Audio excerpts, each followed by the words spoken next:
नजर नहीं, नजरिया बदलो। कोरोना का कहर के साथ जो भी विधानसभा इलेक्शन है वो काफ़ी नज़दीक आ चुकी है और फिर ऐसे में फ़िलहाल हर पार्टियां अपनी अपनी तरह से लोगों तक पहुंच रही है, अपनी वोट तक पहुंच रही है, लोगों की जनसंवाद को सुन रही है। और फिलहाल अभी हमारे साथ मौजूद हैं राष्ट्रीय जनता दल के व्यावसायिक प्रकोष्ठ के प्रदेश अध्यक्ष रणविजय साहू जी।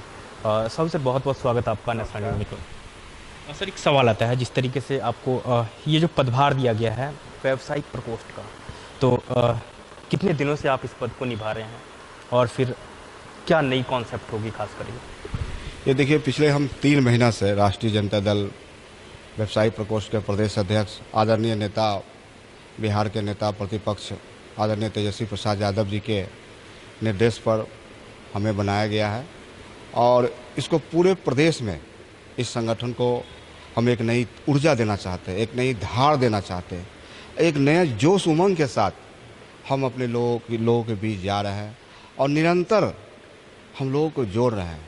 और आशा नहीं, हमको पूर्ण विश्वास है कि हम अपने काम मकसद में, लक्ष्य में कामयाब होंगे और अपने लोगों को हम जोड़ेंगे। क्योंकि मेरा पिछले 20 साल का पृष्ठभूमि रहा है कि हम व्यवसायियों के बीच ही रहे हैं, किसी रूप में व्यवसायियों की हम सेवा करते आए हैं। हम अपने सोसाइटी के बिहार प्रदेश के साहू समाज के अध्यक्ष भी हैं और लोगों ने मुझे निर्वाचित किया है।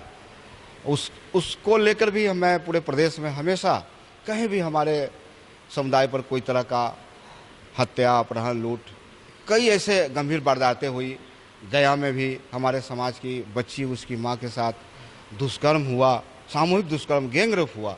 उसमें मैंने भी चुनौती स्वीकार किया और पूरे प्रदेश में एक बड़े जन आंदोलन तैयार करके राजभवन मार्च किया। ऐसे कई काम हैं जो पिछले मैं लगभग 20 साल से इस समाज के लिए, खासकर वैश्य समाज जो व्यवसायी वर्ग है उसके लिए हम लगातार कर, इसलिए हमको पूरा विश्वास है कि हम इसको कामयाब करेंगे और आदरणीय नेता तेजस्वी प्रसाद यादव जी को जो मैं काम सौंपा है उसको हम निश्चित रूप से पूरा करेंगे।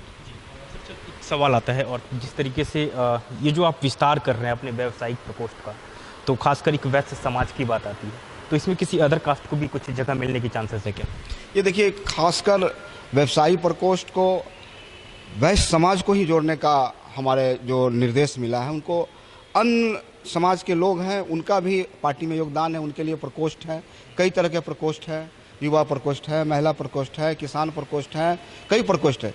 तो ये खासकर व्यवसायी समाज, जो वैश्य समाज बोला जाता है, जो 56 उपजाति का है, जो लगभग 26% का आबादी है, उसके जोड़ने का जिम्मेदारी मिला। ये लगातार हम काम कर रहे हैं। एक लिस्ट के जरिए, जैसे हम लोगों ने सोशल मीडिया पे भी देखा, आपके पेज को सर्च किया, तो कहीं ना कहीं व्यावसायिक समाज में जो लोग हैं उसकी एक रेशियो आई थी लॉकडाउन पीरियड में, जिनमें मर्डर के केसेस की बात आती है। तो किस तरह की बातें हैं और हमारे पब्लिक से किस तरह शेयर करना चाहिए? कि देखिए, घोर आश्चर्य होगा आपको जान के, आपके माध्यम से हम लोगों तक अपनी आवाज़ पहुँचाना चाहते हैं। लॉकडाउन का क्या परिभाषा है? लॉकडाउन का मतलब है कि जो लोग जहाँ हैं अपने घर में है और उस ढंग से, मतलब लोगों का इस ढंग से इस व्यवसायी पर हत्या हुआ, किसी भी व्यवसायी पर जो मतलब उनकी हत्या की गई, मतलब 17 हम मूल रूप से कह सकते हैं कि 17 ऐसे व्यवसायी प्रदेश में थे जिनको गोली मारकर हत्या की गई और 12 ऐसे गंभीर वारदातें हुई जो गंभीर रूप से कोई अस्पताल में भर्ती है, किसी से रंगदारी में मांगा गया, किन्हीं को लूट के क्रम में गोली मांगा गया। तो इस तरह से इतनी वारदातें, आश्चर्य है कि लोग लॉकडाउन में लोग घर पे रहते हैं और अपराधियों का निशाना क्या था भाई?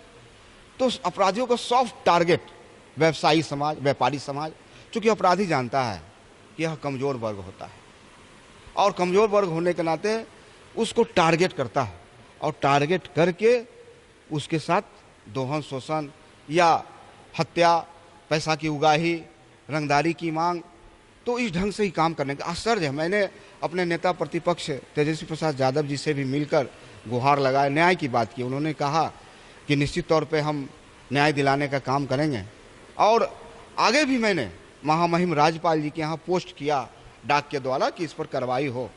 तो इतने लोगों की हत्या हुई इस प्रदेश में सिर्फ लॉकडाउन में, और हत्या तो डेली हो रही है, लगातार हो रही है। अभी 6 दिन पहले मोतिहारी में मैं गया था, मोतिहारी की चिड़ैया में नवल किशोर प्रसाद, जिनकी उम्र 45 साल, वो अपनी दुकान पे बैठे हुए थे, भाड़े का दुकान था, दवा की दुकान था, और एक अपराधी आता है, उनको गोली मार के चला जाता है। और मैंने उनके घर में गया था, मैं उनकी पत्नी से मिला, उनके बच्चे से मिला, आश्चर्य हुआ। मैं डिमांड किया वहाँ के एसपी से कि इसको मुआवजा मिले, 50 लाख का मुआवजा, इसके परिवार को अब कौन देखने वाला होगा, 50 लाख का मुआवजा मिले। उनकी पत्नी है, उनको सरकारी नौकरी का इंतजाम करे सरकार, राज्य सरकार, और अपराधी को अविलंब गिरफ्तार किया जाए और एक्सपीडिट ट्रायल के माध्यम से उसकी सजा सुनिश्चित हो। तो हमने मांग किया। अभी 2 दिन पहले मैं समस्तीपुर जिला के हसनपुर में जाके राम लखन चौधरी, जो एक पान मसाला व्यवसायी है, अपने 12 वर्षीय पुत्र अमित के साथ साइकिल पर दुकान बंद करके अपने झोला थैला में जो उनके पास जो भी दुकान का बिक्री रुपया होगा वो लेके लौटते हैं अपने घर तक।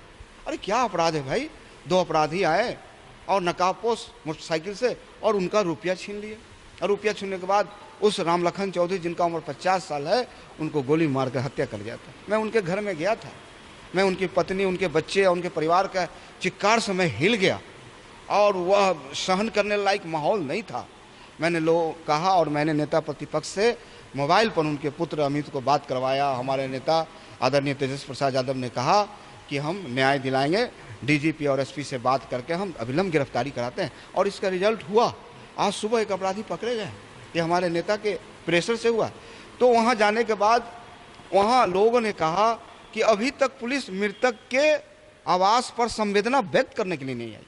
इसका मतलब है कि पुलिस को कहीं कोई शासन प्रशासन से मतलब नहीं है। पुलिस कोई, गांव के लोग कहते हैं कुछ और काम में पुलिस गांव की थाने के थानेदार साहब लगे हुए हैं। तो पूरे के पूरे तरह से नीतीश कुमार के राज में और माननीय सुशील कुमार मोदी जी, जो अपने आप को कहते हैं कि हम बनिया के नेता हैं, हम वैश्य के नेता हैं, हम व्यापारी के नेता हैं, तो हम कहना चाहते हैं कि आप बनिया के नेता नहीं, नकली नेता हैं बनिया के। अगर बनिया की इतनी हत्या हो रही है, आप थोड़ी सी भी संवेदना आप में होती तो घरवाली आंसी भी निकालने का आप काम करते। लेकिन ऐसा कहीं सुशील मोदी का एक भी उनका बयान नहीं है कि इतनी हत्या हो रही है। तो इस ढंग से इस बिहार में किया जा रहा है। तो व्यवसायी प्रकोष्ठ चुप बैठने वाला नहीं है। हमें जो ताकत मिला है संविधान में, उसके अधिकार पे मैं संगठन बना के मैं रोड पर उतरने का काम करूंगा, और रोड पर उतर के एक नई ऊर्जा शक्ति के साथ ताकत बना के सरकार को, जो आने वाला विधानसभा का चुनाव है, हम व्यापारी भाई जुट रहे हैं, लगातार जुट रहे हैं। वो देख रहे हैं कि मेरी हत्या हो रही है, और सारे व्यापारी को एकजुट करके आने वाला 2020 में जो हमारे नेता नौजवान है, पूरे भारत में हमको गर्व है कि इतने कम उम्र का कोई भी युवा नेतृत्व नहीं है जो तेजस्वी यादव में नेतृत्व क्षमता है। और हम लोग पूरा व्यवसायी समाज ने मन बना के रखा है कि आने वाला विधानसभा चुनाव में तेजस्वी यादव को एक वोट देकर राष्ट्रीय जनता दल का बिहार का मुख्यमंत्री बनाया जाएगा, और बिहार का विकास होगा और खुशहाल होगा, हमारे व्यवसायी खुशहाल होंगे। और भी सवाल आता है, जिस तरीके से खासकर आपको जो ये राष्ट्रीय जनता दल के द्वारा एक खास वर्ग के लिए आपको व्यावसायिक प्रकोष्ठ दिया गया है, तो खास वर्ग इसमें आते हैं, तो किस तरह का चुनौती का सामना करना पड़ेगा खासकर आपको? ये देखिए, मेरे लिए कोई चुनौती का सामना नहीं है, इसलिए कि रणविजय साहू अपने आप में लोगों के बीच लगातार संपर्क में रहा। आज जिसके लिए कहा जाता है कि भारतीय जनता पार्टी का वोट बैंक है, आप बता दें बिहार में कहीं भी हत्या हो रहा है, एक भी भारतीय जनता पार्टी के कोई विधायक हो, कोई एमएलसी हो, उप मुख्यमंत्री सुशील कुमार मोदी हो, कहीं भी कोई बनिया समाज के हत्या हुआ किसी के दरवाजे पर आंसू पोंछने गए। मुझे गर्व है कि समाज के लोगों ने मुझे स्वीकारा है, और मैं उनके यहाँ जाता हूँ, दुख के घड़ी में उनके दरवाजे पर पहुँचता हूँ और उनका दुख बांटने का काम करता हूँ।